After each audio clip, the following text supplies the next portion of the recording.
Alors bonjour les gars, aujourd'hui on se retrouve pour une nouvelle vidéo où on va réagir à son histoire à elle. Donc c'est parti. Donc en gros c'est la même chose, c'est des histoires vraies mais cette fois-ci ça est arrivé à des filles femmes. Donc c'est parti. Une femme a acculé dans les toilettes. Les hommes n'ont rien à faire ici. Mes jambes tremblaient encore après le rendez-vous de chimio que j'avais quitté 1 heure plus tôt. J'ai levé mon bracelet d'hôpital. Je suis une femme. Je veux juste me laver les mains. Elle m'a dévisagé de haut en bas. Pas de cheveux, aucune forme sous mon sweat à capuche. Joli essai. Je sais reconnaître un homme quand j'en vois un. Juste Mes mains parce se sont mises qu'elle à a trembler pas de car si elle appelait la cheveux. sécurité avant que je puisse m'expliquer, je ne savais pas qui il croirait, je ne savais pas qui il croit. Elle s'est tournée vers 2 femmes qui se séchaient les mains. Vous vous rendez compte? Un homme vient d'entrer ici pour nous épier. Quelqu'un appelle la sécurité. Mais c'est L'une pas a un couru chercher la homme. sécurité et l'autre a levé son téléphone pour me filmer. J'ai tenté de la contourner pour sortir, mais elle a bloqué l'entrée. Personne ne sort avant l'arrivée de la sécurité. Ma poitrine s'est serrée car avec mon corps cette semaine, je n'aurais pas pu la pousser même en essayant. Je ne suis pas un homme. J'ai un cancer du sein. La chimio a pris mes cheveux et l'opération a pris ma poitrine. Elle a levé les yeux au ciel. Je le C'est savais exactement qu'elle le avait genre un d'excuse qu'un cancer. pervers inventerait pour se sortir d'affaire. Un responsable s'est frayé un chemin, sa radio déjà portée à la bouche et mon estomac s'est noué car je ne savais pas qui il allait croire, car... Puis la porte s'est ouverte brusquement et mon mari a fondu la foule, le souffle court. C'est ma femme. Elle se bat contre le cancer, elle ne prétend être personne d'autre. J'ai baissé mon col et montré au responsable le port collé sous ma clavicule. Ses yeux se sont posés dessus, puis il s'est retourné vivement vers la femme. Madame, cette femme est une patiente atteinte d'un cancer. Vous devez partir maintenant. 2 employés l'ont entraînée vers la sortie. Voilà. Derrière elle. Je n'ai rien fait de mal. Mon mari a posé sa veste sur mes épaules. Et j'ai enfin pu me laver les mains en paix. Une femme a acculé dans les toilettes. En plus c'était juste pour se laver les mains, la pauvre. Je suis entrée dans ma cuisine et mon chien était en train de construire un set de Lego. C'était mon set de Lego, celui que j'avais abandonné il y a des mois. Je me suis frotté les yeux. Attendez, comment ça le chien il construit un set de Lego? Comment ça le chien il construit? Vous avez déjà vu un chien qui fait du Lego? Car je venais de commencer un nouveau traitement pour le TDAH. Un instant, j'ai cru que Normalement il mange les Lego au lieu la de le mesure, faire. a aboyé une fois et a filé dans le Attends. Et il s'est retourné, la queue battant Attends, c'est cette voiture là qu'il a fait. Cette voiture. Mais moi je veux trop ce chien, c'est une dinguerie. la mesure, a aboyé une fois et a filé dans le couloir comme s'il voulait montrer quelque chose. Alors je l'ai suivi, parce que mon chien avait manifestement un problème et je devais savoir quoi. Dès que je suis... Ouais, il a un problème le chien. C'est un chien, il sait faire des Legos, c'est pas normal tout ça. entrée dans le salon, je me suis figée, toute la maison était astiquée du sol au plafond. La vaisselle qui trempait depuis une semaine était faite, mon tas de linge était plié au carré et brut. Me dis pas que c'est encore le chien. Il était assis au milieu, remuant la queue comme s'il était fier de lui. J'ai fait un tour complet sur moi-même un peu honteux, en me disant qu'une créature sans pouce était en train de mieux réussir ma Soit c'est un rêve, ou soit c'est un déguisement de chien, mais c'est pas un vrai chien. vie que moi. Mais qu'est-ce qui se passe? Je me suis tournée vers lui. Tu as laissé quelqu'un entrer pour faire ça? Mais il a attrapé une serpillière pour me prouver le contraire. J'ai immédiatement pris son visage pour voir si quelqu'un ne l'avait pas remplacé par un étrange chien robot. Mais il a tiré la langue comme d'habitude. Et en regardant de plus près, ses yeux étaient injectés de sang. Et il remet la queue 5 fois plus vite que d'habitude. Je suis restée bouche bée et j'ai aussitôt attrapé mon médicament pour le TDAH pour voir si les hallucinations étaient un effet secondaire. Je l'ai tenu d'une main tremblante. Il était vide. Le bouchon était mâchouillé, il y avait des pilules sous le comptoir, et mon chien était assis avec une autre dépassant de ses dents. Je n'hallucinais pas du tout. Bruno avait avalé mes médicaments pour le TDAH et ça avait fait de lui un super chien. Il en avait fait plus en une matinée avec mes médicaments que moi, en un mois. Je me suis effondrée à genoux pour ramasser les pilules sur le carrelage et il a plaqué sa patte sur le flacon vide en aboyant en plein visage comme si je devais une recharge, J'ai attrapé la pilule dans sa gueule, hors de question, mais il a grogné et s'est accroupi comme s'il était prêt à se battre. Je suis entrée dans ma cuisine et mon chien... Ah ouais, trop bien le chien, il est pas normal par contre. Comme ça, juste avec des médicaments. J'étais en retard pour le mariage de ma cousine. Je fonçais sur l'autoroute quand un ronflement sourd et grave a résonné sur la banquette arrière. J'ai jeté un coup d'œil dans le rétroviseur et un homme immense que je ne connaissais pas était étalé endormi à l'arrière. Mes mains se sont mises à trembler sur le volant car j'ai réalisé qu'il avait dû monter à la station-service pendant que je payais et que je suis partie sans vérifier. Je ne savais pas s'il était dangereux, mais il fallait qu'il sorte de ma voiture tout de suite. Réveillez-vous. Sortez de ma voiture! Ai-je crié en donnant un coup de klaxon. L'homme a sursauté et a poussé un cri terrifiant se tenant la tête comme s'il avait reçu une balle. J'ai hurlé de terreur, persuadée que c'était un fou.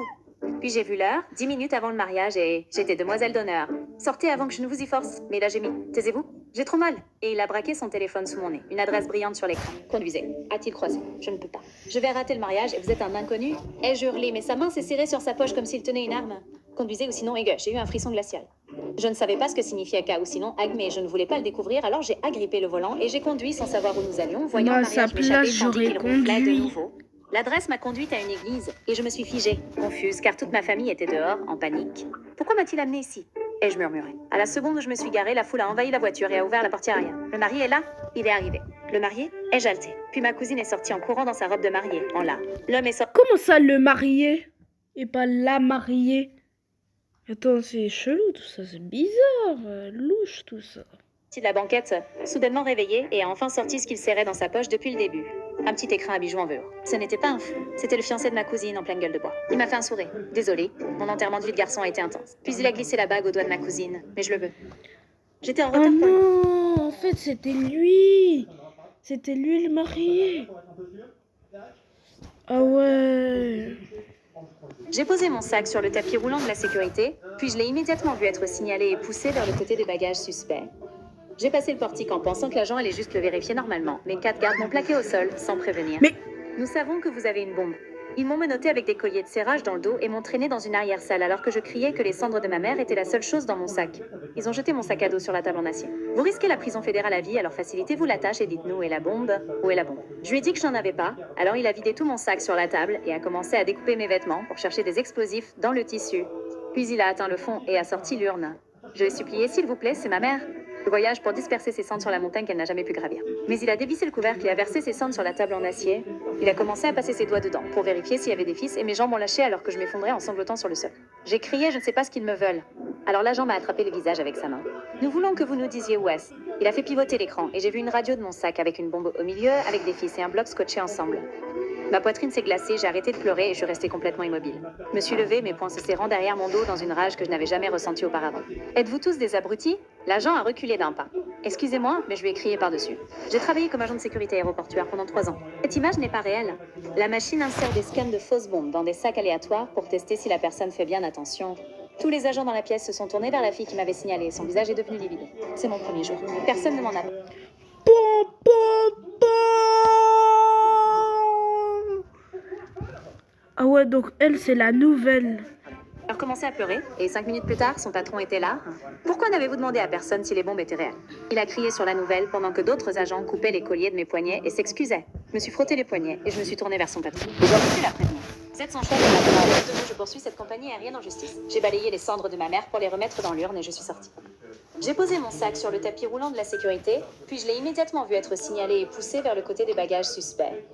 J'ai passé le portique en pensant que l'agent allait juste le vérifier normalement, mais 4 gardes m'ont plaqué au sol sans prévenir. Ah, je me suis pas rendu compte, la vidéo, elle...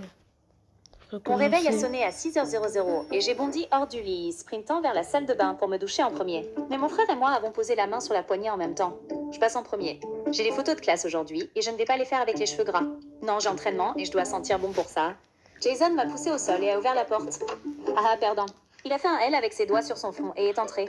Je suis restée assis par terre en serrant les poings. Puis j'ai vu la grille d'aération dans le couloir. J'ai souri car elle menait directement à la salle En plus, l'histoire, elle est vraiment réelle. de bain. Et quand j'ai entendu mon frère ouvrir la douche, j'ai eu une idée. Ma mère est anesthésiste et garde tout son matériel à la maison. Alors je me suis faufilée dans sa chambre pendant qu'elle dormait et j'ai fouillé discrètement son placard. Elle a entrouvert les yeux. Qu'est-ce que tu fais, chérie? J'ai été pétrifiée. Rien, maman. Endors-toi. Elle a hoché la tête paresseusement et a refermé les yeux. J'ai rapidement saisi une bonbonne de gaz anesthésiant et je suis sortie en courant. J'ai inséré le tuyau dans la grille et j'ai ouvert la valve avec un sourire aux lèvres. Quelques secondes plus tard, j'ai entendu Jason crier « C'est quoi ce bordel ?» avant que sa voix ne s'éteigne et qu'un grand bruit ne fasse trembler la porte. J'ai souri, j'ai mis un masque chirurgical, puis je me suis faufilée par la grille dans la salle de bain. Jason était assommé net au sol, alors je l'ai attrapé sous les bras et je l'ai traîné dans le couloir. Je suis rentrée par la fenêtre ouverte pour aérer la pièce et j'ai commencé à me préparer pour me doucher. C'est là que j'ai entendu ma mère. « C'est quoi ce bordel, Jason? Ça va ?» Mon réveil a sonné à 6h00. Oh non, ça sent pas bon tout ça. Un inconnu a rendu à mon fils la pièce porte-bonheur qu'il avait fait tomber. Et mon fils a serré la jambe de l'homme comme s'il lui avait sauvé la vie. Vous êtes l'inconnu le plus gentil du monde. J'ai murmuré, désolé, car mon fils pensait que cette pièce était à l'origine de tout ce qui lui arrivait de bien, de tout ce qui lui arrive. L'homme en a ri, mais en sortant, un billet d'$1 est tombé de sa poche sans qu'il s'en aperçoive. Mon fils m'a agrippé le bras. Maman, et si c'était son dollar porte-bonheur? Il l'a ramassé et s'est précipité hors de l'épicerie, dans le centre commercial.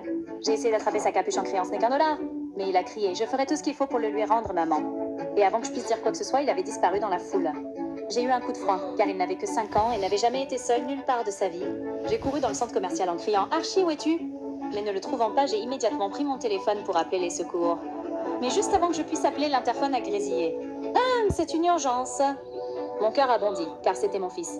Je cherche un monsieur gentil qui a fait tomber son dollar porte-bonheur. S'il vous plaît, venez au milieu du centre commercial, s'il vous plaît. Tout le centre commercial s'est mis à rire, mais mes yeux se sont remplis de larmes, car il pensait que ce dollar était aussi porte-bonheur que sa pièce. Puis l'eau-parleur a de nouveau grésillé. Attends, il est dehors. Je peux le voir. J'ai couru dehors alors qu'il dépassait le trottoir en agitant le billet vers l'homme de l'autre côté de la rue. Archie, attends. La voiture a surgi au coin de la rue et a percuté mon fils juste devant. Oh non. 3 jours plus tard, j'étais assise près de son lit d'hôpital. Il était si bandé qu'il pouvait à peine parler. J'étais sur le point de pleurer quand on a frappé à la porte. En me retournant, j'ai vu l'inconnu du magasin, les larmes aux yeux. J'ai tout vu. Je suis dans la salle d'attente tous les jours, attendant le bon moment pour entrer. Mon fils a utilisé toutes ses forces pour chuchoter. « Maman, vérifie ma veste. » J'ai fouillé dans la veste, car je ne comprenais pas ce qu'il voulait dire, et j'ai sorti le billet d'$1, tout froissé à force d'être serré dans sa main. Mon fils a chuchoté. « C'est pour toi. Donne-le lui, maman. » Je l'ai glissé dans sa main, l'homme l'a pris à 2 mains et a fondu en larmes, et a fondu en... Personne n'avait jamais rien fait de tel pour moi. Il est parti et revenu avec une barre chocolatée de la boutique de cadeaux. Je t'ai acheté ça avec le billet d'$1. J'ai aussi réglé tes factures d'hôpital, toutes. C'est la moindre des choses. Ma main est allée sur ma bouche et je n'ai pas pu dire un mot. Mon fils a souri à travers ses bandages. Tu vois, maman, je t'avais dit que ce dollar portait chance. Un inconnu a rendu... Vous voyez ça, c'est vraiment des inconnus gentils. Mon fils, la pièce... Ma meilleure amie m'a appelée pour m'annoncer ses fiançailles et j'étais sidérée car je ne savais même pas qu'elle voyait quelqu'un. Je peux le rencontrer. Bien sûr, allons à la plage samedi. Quand je suis arrivée, elle était seule sur le sable avec 2 combinaisons et des bouteilles de plongée. Enfile ça pour qu'on puisse plonger. J'ai penché la tête. Où est ton petit ami? Il est déjà dans l'eau. J'étais loin de me douter de ce qui m'attendait. Nous avons plongé à 6 mètres et elle a pointé un requin-tigre au repos près du récif avant de nager droit vers lui. La gorge serrée, je lui ai fait signe de revenir, mais elle a juste passé un bras autour de sa nageoire et m'a fait un pouce levé. Mais non, reviens. J'ai pointé le requin, puis elle. Ma main tremblait trop pour faire un geste clair. Elle a juste hoché la tête en souriant derrière son masque. Le requin bougeait à peine, reposant calmement contre elle. Dès que nous avons fait surface, je l'ai saisi par les épaules. « T'es sérieuse, là ?» « Tout à fait sérieuse. C'est un sacré parti. Tu veux être mademoiselle d'honneur ?» J'ai enfoui mon visage dans mes mains. Il a au moins un prénom. Phil. J'ai soupiré, évidemment. Un mois plus tard, je flottais près d'elle au bord d'un récif en combinaison, tenant un bouquet détrempé pendant qu'un pasteur en équipement complet les bénissait. Au moment d'échanger les alliances, elle a tendu la main vers la nageoire de Jill et il a refermé ses mâchoires sur sa main. Mon corps entier s'est figé en voyant ça juste devant moi. Elle a tiré, mais sa main avait déjà disparu. Le mariage s'est terminé là, et leur relation avec. J'imagine qu'au fond, Jill n'était pas prêt à s'engager. Ma meilleure amie m'a appelé. J'ai rien compris à l'histoire. Attends, comment ça, elle s'est mariée avec un requin? En plus, elle s'est fait manger la main par son mari. 2 ans après que ma petite sœur a mis fin à ses jours, j'ai retrouvé le monde Minecraft que nous partagions. Je n'avais pas retouché au jeu depuis sa mort, alors mes mains tremblaient pendant que notre monde se chargeait. Je suis apparue sur le chemin menant à la maison que nous avions construite. Elle n'avait laissé aucun mot, aucun adieu, alors cette maison à moitié finie était ce qui s'en rapprochait le plus. J'ai serré les poings et j'ai voulu me déconnecter, mais c'est là que j'ai vu un panneau sur le mur qui n'était pas là avant. Salut grande sœur, je t'ai laissé quelque chose dans ce monde. Continue d'avancer et tu le trouveras. J'ai eu le souffle coupé car personne ne pouvait accéder à ce monde, ce qui signifiait qu'elle l'avait posé avant de mourir. J'ai suivi les torches qu'elle avait placées pour moi jusqu'à notre ancienne mine, car elle savait que j'avais peur du noir. Elle menait toutes à un seul coffre. La seule chose à l'intérieur était un livre intitulé « Quelque chose pour toi, Edgar ». Je l'ai ouvert et à l'intérieur se trouvaient les coordonnées 164-200. J'étais en mode créatif, alors je me suis immédiatement téléportée là-bas, les larmes coulant sur mon visage. J'avais attendu 2 ans, un signe d'elle. Je me suis retrouvée devant une montagne, avec des escaliers sculptés sur le flanc, une torche à chaque marche, et j'ai grimpé en tremblant. Au sommet se trouvait une plateforme et un panneau avec juste mon nom dessus. Je me suis retournée et j'ai arrêté de respirer car, de l'autre côté de la vallée, elle nous avait construites toutes les deux, hautes de 100 blocs, assises côte à côte comme nos lits dans la chambre que nous partagions. J'ai couru jusqu'en bas, et au pied de la statue, un loup attendait avec une étiquette au-dessus de sa tête. Buddy, notre animal de compagnie. Elle a fait revenir à la vie pour moi. À côté de lui se trouvait un enclos avec 2 cochons, et leurs étiquettes m'ont brisé le cœur. Grande sœur, petite sœur. Et sur la barrière, un dernier panneau. Nous pour toujours, quoi qu'il arrive. Elle n'a jamais laissé de mots, mais elle m'a laissé ceci. J'ai retiré mon casque et j'ai pleuré, car même si elle n'était plus là, elle avait trouvé un moyen pour que nous soyons ensemble. J'ai essuyé mes yeux, j'ai fait avancer mon personnage et je me suis assise à ses côtés comme nous le faisions toujours et ensemble. Nous avons regardé le soleil se lever. 2 ans après que ma petite... Ah ouais, trop mignon. Trop gentil la petite sœur. Un homme est entré dans mon salon de coiffure avec son fils, puis a littéralement traîné le garçon jusqu'à mon fauteuil. Il lui fera un dégradé sur les côtés. Par contre, la pauvre, la petite sœur. Il coupera dessus. Je suis restée là à regarder l'enfant tremblant, qui semblait trop terrifié pour dire un mot, et j'ai senti que quelque chose n'allait pas. J'ai allumé ma tondeuse, mais son père s'est immédiatement assis derrière nous, posant sa main sur l'épaule du gamin et la serrant, le regard fixe. Attends, c'est bizarre, pourquoi il a peur? C'est sur moi. J'ai essayé de demander au gamin s'il aimait l'école pour engager la conversation, mais son père a répondu immédiatement à sa place. Il adore ça. Il est heureux là-bas. Il a incliné la tête du garçon vers le miroir en lui agrippant fermement la nuque et un Attends, j'avais pas vu, mais il a les yeux rouges un peu. Vous voyez là, et autour des yeux, il a les yeux rouges un peu. sentiment affreux m'a noué l'estomac. J'ai demandé au gamin comment s'est passée ta matinée, mon grand. Mais son père a encore répondu. C'était bien. Pourquoi lui demandes-tu ça? Je n'ai rien dit. Mais le gamin tremblait fort sous le contact de son père, et la fois suivante où il a répondu à sa place, j'ai éteint la tondeuse. Votre fils ne peut pas répondre lui-même? Mais le père a bondi de sa chaise et s'est planté devant moi. Non, il ne peut pas. Je parle pour lui. Mes yeux se sont écarquillés d'horreur et je me suis agenouillée devant le garçon. Tout va bien, mon petit. Sa lèvre tremblait tellement que j'ai posé ma main sur son épaule pour le rassurer, mais son père m'a immédiatement repoussée. Ne touche pas à mon fils. Va bien. Ça Mais son sent fils pas pleurait bon maintenant, tout ça. des larmes silencieuses coulant sur son visage. Arrête de te mêler de ce qui ne te regarde. Il a attrapé son fils en pleurs par les épaules et l'a redressé. J'ai senti que je perdais patience et j'ai sorti mon téléphone. Je passe un appel. J'ai commencé à composer le numéro et c'est là que le père a craqué. Attendez, s'il vous plaît. Soudain, des larmes ont rempli ses yeux et il ne ressemblait plus du tout à l'homme en colère d'il y a 5 secondes. Mon fils est muet. Il ne peut pas parler. Sa voix s'est brisée. Il y a 3 mois, il est devenu aveugle aussi. Il a remis sa main sur l'épaule de son fils. Ah, mais c'est pour ça il a les yeux rouges un peu. Pas de lunettes ni de canne parce qu'il veut se sentir comme un enfant normal, pas comme quelqu'un d'impuissant. Alors je parle et je vois pour lui. Je suis restée bouche bée, dans les yeux de l'enfant, mais il fixait simplement le vide devant lui. Il était vraiment aveugle et muet. C'est pour ça que son père répondait à sa place. Un homme étant En fait, depuis tout à l'heure, il n'y avait aucun méchant dans l'histoire. entré dans mon salon de coiffure. J'ai glissé mon ordonnance et la pharmacienne a dit « Quoi? Vous ne pouvez pas parler. » J'ai ouvert la bouche. Elle a reculé et a fait une grimace. « Une abeille vous a piqué la langue ou quoi? » J'ai sorti mon bloc-notes et j'ai écrit « Je suis sourd. Il me faut ce médicament, sinon je risque une crise. » Elle l'a lu et a haussé les épaules. « Si vous ne savez pas parler, normalement je ne peux pas vous aider. J'ai d'autres personnes dans la file. » J'avais une lettre de mon médecin dans mon sac prévue pour ce genre de situation. Alors je l'ai posée sur le comptoir. Elle l'a repoussée sans la lire. J'ai écrit « Laissez-moi parler à votre responsable. » Et j'ai tourné le bloc-notes. Elle l'a à peine regardé. C'est moi la responsable. J'avais le visage en feu et j'ai continué à écrire. Mes droits, mes documents, tout ce qu'elle refusait de regarder. Elle a agité la main vers la file derrière moi comme si je faisais attendre tout le monde. Je me suis retournée, tout le monde me lançait des regards noirs, bras croisés, tête secouée. J'appuyais si fort sur mon stylo que les pages étaient marquées « A ». J'ai tourné la page et je l'ai montrée à la femme derrière moi. Elle ne veut pas m'aider parce que je suis sourd et je pourrais faire une crise sans mon traitement. Elle l'a lu, son visage s'est décomposé et elle s'est tournée vers son voisin. Le mot a circulé dans la file et, un par un, les regards ont quitté mon visage pour se poser sur le comptoir. C'est alors qu'une femme en gilet de responsable a contourné la cloison, m'a regardée et a levé les mains. Elle signait avec fluidité, précision et rapidité. J'ai tout compris. Je suis la responsable ici et je suis vraiment désolée. Venez à la caisse 4 et je m'occupe de vous personnellement. J'ai pris ma lettre et mon bloc-notes et je l'ai suivie. La doctrice, Elle a elle est préparé elle-même mon méchante. ordonnance et a posé le sac sur le comptoir devant moi. Puis elle a sorti un formulaire, l'a rempli sous mes yeux et y a collé un post-it. Elle, au moins, elle est allée le gentille. déposer sur le comptoir de la pharmacienne. La pharmacienne a lu le post-it en premier. C'était écrit « Ah, j'espère que vous savez lire ceci ». Elle a levé les yeux, mais la responsable était déjà partie. Elle a décollé le post-it et en dessous, il y avait le formulaire avec un seul mot sur la ligne du haut, licencié. J'ai pris mon sac et je suis sortie. Elle a ouvert la bouche, mais aucun son n'en est sorti. J'ai glissé mon ordonnance. Voilà, c'est bien fait maintenant. J'ai tapoté l'épaule de la mère de ma meilleure amie. Merci de nous emmener prendre une glace. Ma tante Albino supporte à peine cette chaleur. Les portes sont verrouillées et elle a dépassé le glacier sans s'arrêter. Changement de programme. On part en randonnée. Un peu de chaleur n'a jamais tué personne. Mon cœur s'est mis à battre la chamade car Attendez, ça sent pas bon. Un peu de chaleur n'a jamais tué personne. Mon cœur... Un peu de chaleur n'a jamais tué personne. Regardez, c'est quoi ce sourire là?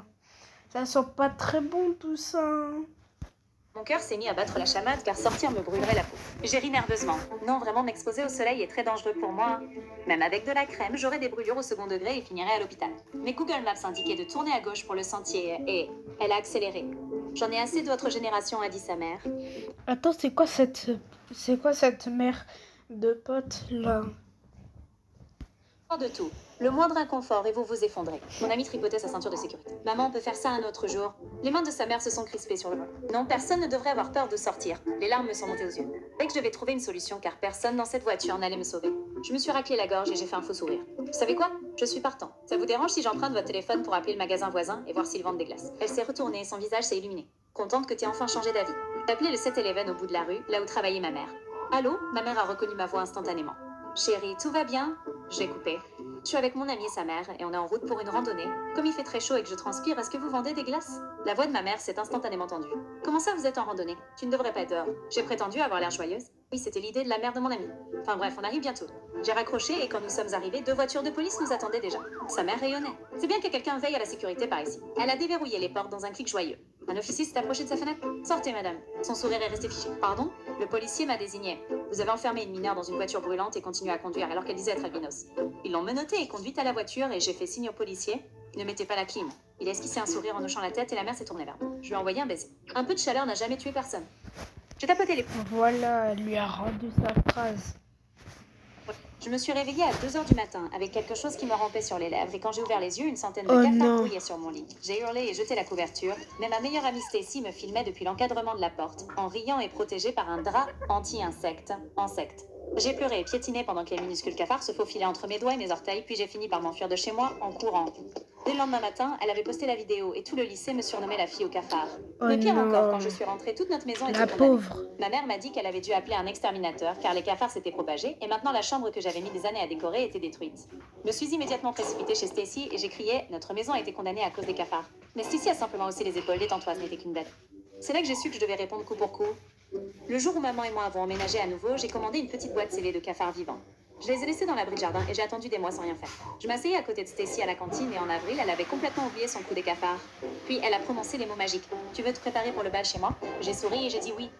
L'après-midi du bal, nous nous maquillions dans sa chambre alors qu'elle ne cessait de dire que ce serait la meilleure soirée de sa vie. C'est là que j'ai attrapé son sac à main. Je me suis faufilée dans la salle de bain, j'ai glissé la boîte de cafards, je l'ai ouverte et j'ai immédiatement refermé le sac avec la fermeture éclair. Je pouvais sentir les cafards bouger même depuis l'extérieur. Mes mains tremblaient quand je les reposais sur la commode.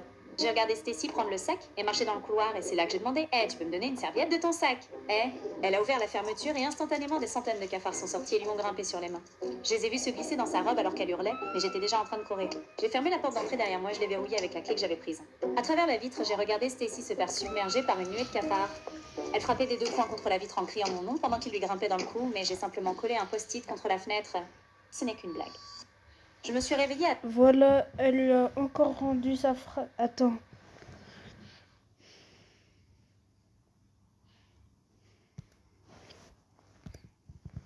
Je suis entrée dans mon nouvel appartement pour la première fois quand je me suis arrêtée face à une énorme caméra braquée sur moi. Enfin, un voyant vert était allumé, comme si elle était en marche. Je me suis sentie extrêmement mal à l'aise et j'ai immédiatement appelé mon propriétaire. Pourquoi y a-t-il une caméra dans mon salon? Est-ce normal? Il a marqué une pause. Je n'ai jamais installé de caméra là-bas, a-t-il dit avant de raccrocher brusquement. J'en ai eu des frissons. Qui a mis des caméras dans mon appartement? Devenue paranoïaque, j'ai cherché d'autres caméras. J'ai vérifié au-dessus de la porte d'entrée et il y en avait une autre qui surveillait tout le monde. Attends, mais Je suis est-ce allée à que la d'habitude cuisine, j'en ai elle est trouvé une seule coincée entre les placards chez braqués sur la elle? cuisinière. Mon cœur battait la chamade. Je me suis glissée dans la salle de bain, j'ai fouillé chaque recoin, et là, cachée derrière le miroir, il y en avait une. Pourquoi quelqu'un mettrait-il une caméra cachée dans la salle de bain? Mes mains tremblaient en sortant. En traversant le salon, j'ai vu la première caméra tourner lentement pour me suivre comme si quelqu'un m'observait en temps réel. J'ai immédiatement arraché la caméra du mur. Je devais savoir à qui elle appartenait, alors j'ai suivi les câbles jusqu'à un numéro de série et je les ai apportés à la police. La police a utilisé le numéro de série pour retrouver le propriétaire. Ils m'ont donné l'adresse du propriétaire à l'autre bout de la ville. Je ne voulais pas attendre, alors je suis partie du commissariat avec les agents directement à cette adresse, et la vérité était inattendue. On a frappé et j'étais prêt à hurler sur le pervers qui ouvrirait, mais une femme âgée et fragile a répondu, l'air confuse. J'ai explosé. Pourquoi avez-vous des caméras dans mon appartement? Vous messionnez. J'ai jeté les caméras à ses pieds. Elle a baissé les yeux vers elle, et ses yeux se sont remplis de larmes.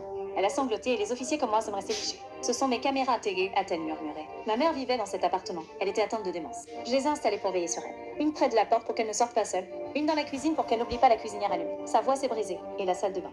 Elle y est tombée une fois et est restée au sol pendant des heures avant que je ne la trouve. J'ai senti mon estomac. Attends, mais Alors, elle a pourquoi pas les caméras changé sont-elles encore de actives? visage Est-ce là? que vous vivez dans Il y a cet eu un appartement? bug Elle était là. atteinte de démence. Je les ai installées pour veiller sur elle. Regardez. Une près de la porte pour qu'elle ne sorte pas seule. Une dans la cuisine pour qu'elle n'oublie pas la cuisinière allumée. Sa voix s'est brisée. Oui, il y Et a la eu salle un de bain. changement de Elle y est tombée une visage. fois et est restée au sol pendant des heures avant que je ne la trouve. J'ai senti mon estomac se monter. Alors pourquoi les caméras sont-elles encore actives là-dedans? Est-ce que vous me regardez toujours? Elle a secoué la tête. Elles suivent le mouvement automatiquement. Quand elle est décédée, j'avais trop le cœur brisé pour les enlever. J'avais oublié qu'elles étaient encore allumées. Je pensais qu'un pervers m'observait. C'était plutôt les vestiges d'une fille attentionnée. Je suis entrée dans mon nouvel appartement pour la première fois. J'ai demandé à ma tante si elle voulait enterrer un autre enfant. Nous étions à la fête du 75e anniversaire de ma grand-mère quand j'ai remarqué que ma cousine était dans la salle de bain depuis longtemps. J'ai frappé, personne n'a répondu, mais la porte n'était pas verrouillée, alors je l'ai ouverte pour voir comment elle allait. Elle était au sol, le dos contre la baignoire, la tête penchée en avant. Je me suis mise à genoux et je l'ai secouée, mais elle ne réagissait pas, et sa respiration était si faible que je l'entendais à peine. J'ai sorti le narcan de mon sac et je l'ai vaporisé dans son nez. Ensuite, j'ai appelé les secours. Ma tante est passée par là, et quand elle a regardé, son expression est passée de la confusion à la rage. Qu'est-ce que tu viens de lui donner? C'est du narcan. Annule les overdoses. Des overdoses? Attends, mais elle a pas changé Elle Story? m'a attrapé le bras. Tu lui as sûrement donné quelque chose pour jouer les héroïnes. Déjà, elle D'autres est membres de la devenue famille se brun. rassemblaient dans le couloir et elle s'est tournée vers eux. Elle avait Enfin, improvisé un brune. truc dans le nez de ma fille sans ma permission. Elle tremble du matos de junkie dans son sac et maintenant elle essaie de faire passer ma fille pour une camée. Puis elle a entendu les sirènes. Tu as appelé les secours pour venir aux 75 ans de ma mère. Maintenant tout le quartier va voir des ambulanciers entrer dans cette maison. Elle s'est tournée vers ma grand-mère. Je suis tellement désolée, maman. Elle est en train de gâcher ta fête. Les ambulanciers sont entrés et ont commencé à vérifier les signes vitaux de Jade pendant que l'autre me parle. Lui avait donné du Narcan. Oui, il y a environ 5 minutes. Bien joué. Sa respiration est toujours ralente. Où qu'on l'emmène? Ma tante s'est mise devant la civière. C'est une affaire de famille. Madame, le Narcan n'est que temporaire. Sans traitement, elle pourrait arrêter de respirer à nouveau. Ils ont chargé ma cousine sur une civière tandis que ma tante les suivait en hurlant que j'avais tout manigancé. J'ai attendu à l'hôpital pendant 2 heures avant que ma tante ne sorte. Le médecin a dit qu'elle est stable. Tant mieux. Elle se serait réveillée toute seule. Tu n'avais pas besoin d'appeler les secours comme si c'était une sans-abri en train de mourir dans la rue. Puis un médecin est sorti et l'a prise à part. Quand elle est revenue, elle était crispée. Ils ont dit que sans ce spray, elle serait morte avant l'arrivée de l'ambulance. Mais t'aurais dû m'appeler d'abord. J'aurais pu l'aider sans que le monde entier nous regarde. J'en avais assez. D'accord. Désolée d'avoir aidé. Je ne savais pas que t'étais si impatiente d'enterrer un autre enfant. Elle se figea. Marcus est mort à 17 ans parce que t'avais trop honte d'appeler les secours. T'as essayé de gérer ça en privé, et quand t'as enfin demandé de l'aide, il était trop tard. Il était trop tard. Alors ne me dis pas comment sauver tes enfants. Elle fit demi-tour et sortit sans dire un mot.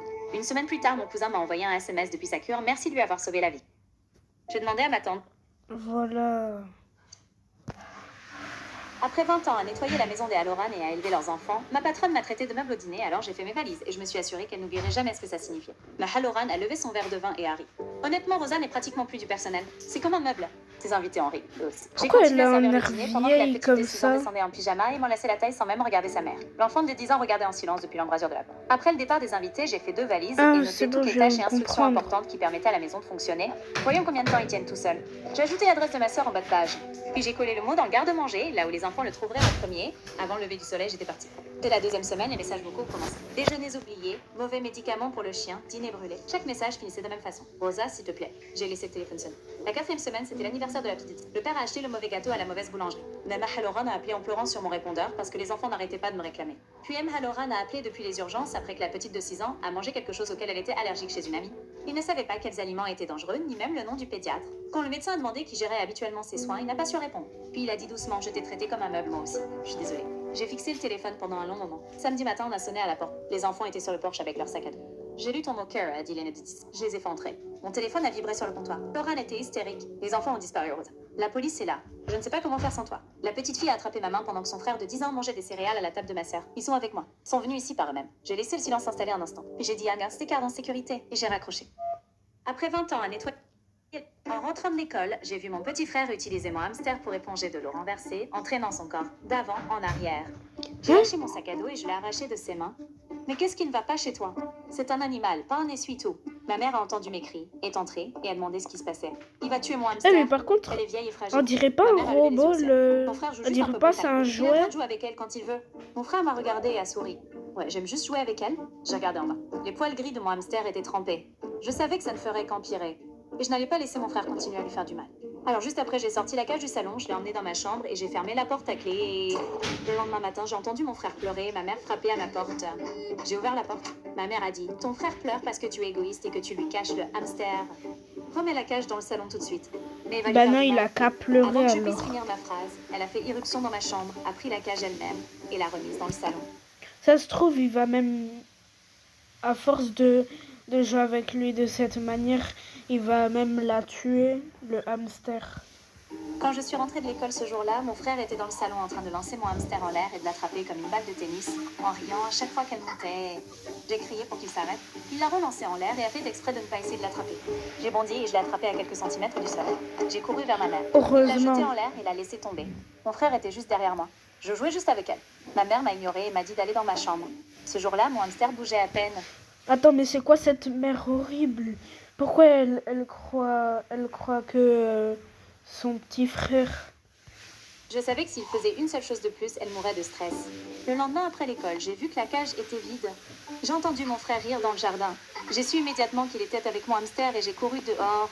Il la tenait par la queue. Elle était inerte. Elle est enfin morte. J'ai essayé de faire ça toute la semaine. Je l'ai arrachée de ses mains Oh et j'ai couru dans non. ma chambre. J'ai commencé à pleurer. Elle ne bougeait pas. Puis j'ai senti son corps tressaillir. Ses yeux se sont ouverts et elle s'est redressée. Elle était tellement stressée qu'elle a fait la mort par réflexe. Et mon frère l'a cru et mon frère l'a cru. J'ai essuyé mes larmes, je suis descendue et j'ai menti à ma mère. Maman, mon hamster est mort. Je vais jeter sa cage. J'ai emmené la cage dans ma chambre et je l'ai cachée dans mon placard. C'est une reine sereine maintenant. En rentrant de l'école, Voilà. j'ai vu mon petit frère utiliser moi. Je nourrissais mes 2 carpes coquilles quand l'enfant du voisin a passé le bras par-dessus ma clôture et en a serré une dans son coin. Regarde maman, c'est un poisson en jouet. La carpe cherchait de l'air tandis que sa compagne tournait en rond en dessous, affolée. Ce n'est pas un jouet. Il ne peut pas respirer. Pomelo. Mais sa mère a ri depuis sa chaise longue. Laisse-le jouer. Il s'amuse tellement. J'ai rapidement En fait, c'est un peu la même histoire là. dégagé la carpe et les remise à l'eau, et les deux se sont serrés l'une contre l'autre. Mes poings se sont serrés, car ma grand-mère me les avait donnés avant de partir, et je lui avais promis de ne jamais les séparer. Puis l'enfant a souri avec mépris. Je vais prouver que c'est un jouet. Regarde. Il est parti en courant, mais je savais qu'il reviendrait. Le lendemain matin, je l'ai vu escalader ma clôture et sortir les 2 carpes, une dans chaque coin. C'est l'heure de jouer. Il en a jeté une dans la rue où elle s'agitait sur l'asphalte, suffocant. Je Oh me suis non. précipitée vers elle, mais il m'a frappé au visage avec l'autre carpe. Ces jouets sont tellement amusants. J'ai attrapé son poignet, mais sa mère a bondi de sa chaise. Lâche mon fils. Mais je sais pas, mais lui Les un poissons n'ont pas de coup, sentiment. un Puis coup j'ai de vu pied une dans le voiture foncer vers ma carte ventre. sur la route. L'enfant a montré du doigt et a ri. Regarde-la se faire écraser. J'ai lâché prise et j'ai plongé dans la rue, attrapant le poisson juste au moment où la voiture m'évitait en klaxonnant. Mais quand je me suis retournée, l'enfant écrasait l'autre carpe dans son poing. J'ai dit que c'était un jouet, idiot. Il l'a tordue jusqu'à ce qu'elle devienne inerte et l'a jetée par terre, une plaie saignant au niveau de sa branchie. Je l'ai doucement remise dans les temps, mais elle dérivait sur le côté, ses nageoires bougeant à peine. C'était comme si je perdais à nouveau ma grand-mère. Puis l'enfant a souri et s'est enfui, et c'est là que j'ai arrêté d'être gentille, et que j'ai commencé à planifier. Alors cette nuit-là, j'ai déplacé les 2 carpes Voilà. dans un aquarium à l'intérieur en sécurité comme je lui avais promis. Ensuite, j'ai coulé 2 poissons en plastique au fond de l'étang et j'ai graissé le rebord en pierre. Le lendemain matin, j'ai vu l'enfant sauter par-dessus ma clôture, repérer les poissons sous la surface et plonger vers eux. Mais ses pieds ont glissé sur la pierre dressée et il a basculé en arrière, tombant dans l'eau profonde en se débattant. Je ne sais pas nager, a crié sa mère depuis sa chaise. Sauvez mon fils, s'il vous plaît. La femme qui m'avait dit de me détendre est en train de supplier. Non, est il sorti de là, mérite. trempé en larmes et il fixait le poisson en plastique toujours serré dans son poing. Attends, c'est du plastique. Je lui ai tapoté l'épaule. Tu avais raison, ce sont des jouets. Je nourrissais mes 2 carpes coquilles quand l'enfant du voisin a passé le bras. Bon bah les gars, j'espère que la vidéo vous aura plu. C'était Kyrox. Ciao ciao.